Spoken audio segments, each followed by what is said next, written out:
Yes, I just got hit with a 2,254 utility bill, and the biggest charges was on water. And no, I don't own a swimming pool or throw massive neighborhood parties every week. And no, I don't run a car wash business out of my garage as well. You wash, I'll dry. In fact, there's only 4 of us living in this house: my wife, my 2 kids, and myself. Oh, and a 6-year-old Labrador as well. And here's the biggest irony of all. We were on vacation for this month, so we were not even home. So how did we end up getting this astronomical water bill?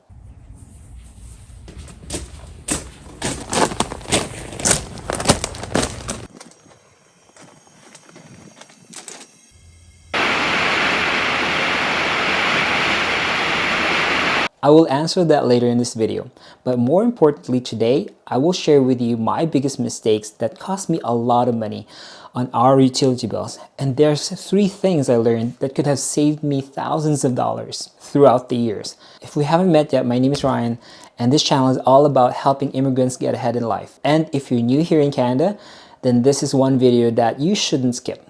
But first, let me ask you if you already know how to read your utility bill.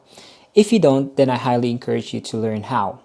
Most utility provider has a website that you can sign up to check your account. Like here in Edmonton, EPCOR provides water, electricity, and natural gas for its residences. And their site has a tutorial on how to read your billing statement, which leads me to my first mistake, not knowing your score.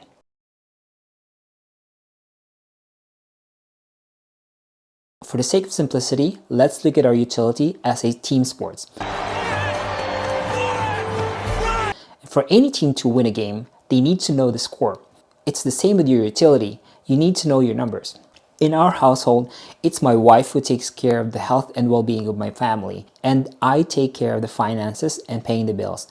Before, I used to check my monthly bill and just pay whatever the outstanding amount is without even looking at the details. And I admit that before, we were really struggling financially, and I would miss payments for some months. And my bill obviously would compound to the next month. I just checked the total amount owing, pay it, close my eyes, and thank God for giving me the strength and the money to pay for it. I never really checked the usage and where my money goes. I just wanted to move on as fast as I can. I'm sure some of you can relate.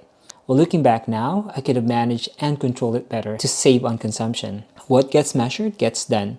You need to know how many kilowatts or cubic meters you use, what's the trend in previous months, and the comparisons to prior year. This all sounds complicated, but it's really quite simple. Here, let's look at my online account quickly to understand this better. Alright, so if you go to your online statement, you can actually see a bar chart. And this will tell you trends of previous month's usage. And you can see here, back in May, I had a very high usage for water. And also for the last 2 months, which I got the $2,000 bill. You can also choose power, which is electricity here, but I just wanted to look at my water bill. So if you also want to compare that to previous year, there's this button right here. You can just press that and you can see your previous year's usage, and you can definitely see a comparison right here. My last year's usage was way below compared to this year. That's the advantage of having an online account, so I highly advise you to sign up for your own city's utility provider's online site. But what good is knowing the score if your players are bad? Which leads me to my second mistake, having bad players.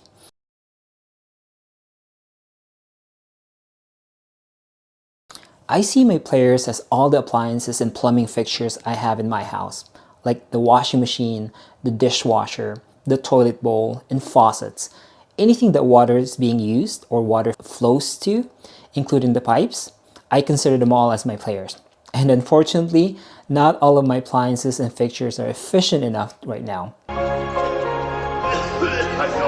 It's like a player handling a ball. It's either they score or lose the ball. So if my appliances are not as water efficient or leaks, then I'm losing the game. But if it's running at high efficiency and watertight, then I'm winning and saving money. So if you're going to buy appliances, make sure that they have high efficiency in water usage, like a washing machine that has energy and water saving options, or water efficient flushing system for toilet bowls. If you're liking this video so far, I would really appreciate it if you could hit that like and sub button.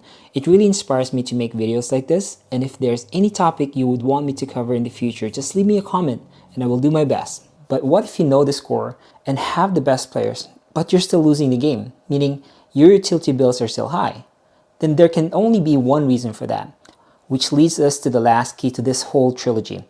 And I also believe that this is actually the most important one, the stakeholders.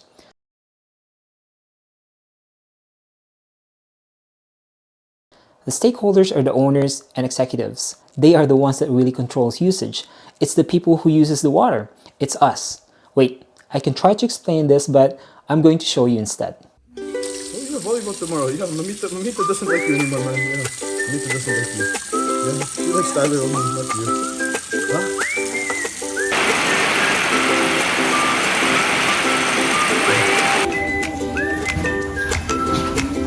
Baby, save some water! Sorry, just give me a second. Just a second.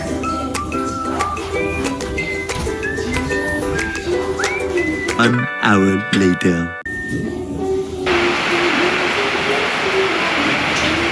My children don't care. It doesn't matter how water efficient your appliances are or how watertight your pipes and faucets are. If the people using it or the stakeholders don't care, then you're still going to lose the game. So how do we hold them accountable? First is I need to educate them about the value of water. Show them the utility bill statement if I need to, so that they understand the numbers. It also helps to share a common goal. Example is if I set a certain budget for water bill every month and we reach that goal, then I need to recognize and celebrate the team.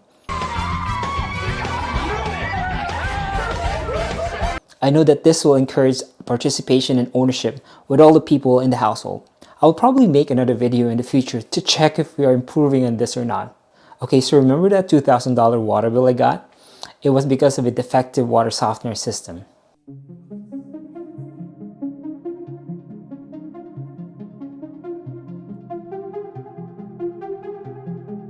So after all the checks and having technicians come to our home, we figured out that the reason why we had a high water bill for the previous months was because of this water filter.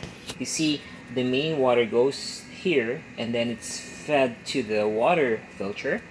And then once the water is filtered and softened, it goes back to supplies all the rest of the house. So what happened was when the water was going in through here, it would cycle through this filter. It was stuck here for whatever reason. What would happen, it would just flow through and back to the drain right here, and then goes back out the main drain. Understanding your utility bills is very important, and controlling this expense can definitely save you a ton of money in the long run. But this is actually not enough. You also need to consider the other cost of living expense. Utility cost is ranked only 4th after housing, food, and transportation. So if you want to know more about these other costs and be able to manage your finances, then you should definitely check my other video on cost of living in Canada. I'm sure you will find that helpful. So there you have it. Thank you for watching, and I hope that this video is valuable. And also leave in the comment the things that you do to save on utility bills. I'm sure our community will appreciate that. Again, thanks, and I will see you guys in the next one.